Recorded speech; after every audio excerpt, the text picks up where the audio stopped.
Right here we got a 2026 Chevy Equinox, and I'm going to be showing you how to set up the Bluetooth, and it should be the same in all Chevy Equinox, Traverse, and Silverados.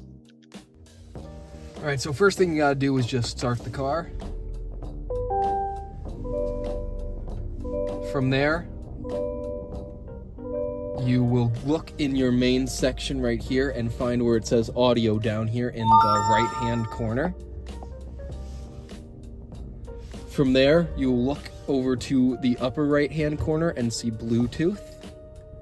Then connect to Bluetooth. And then from there, you want to add phone.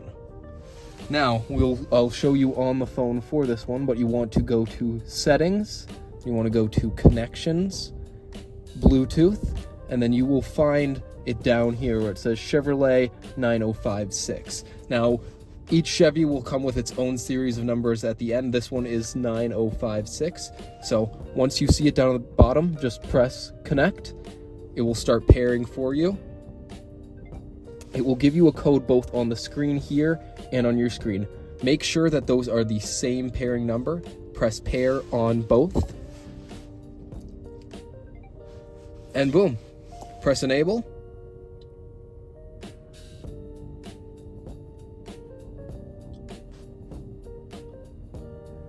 And there you have it. It's that simple. You are now hooked up to your Bluetooth in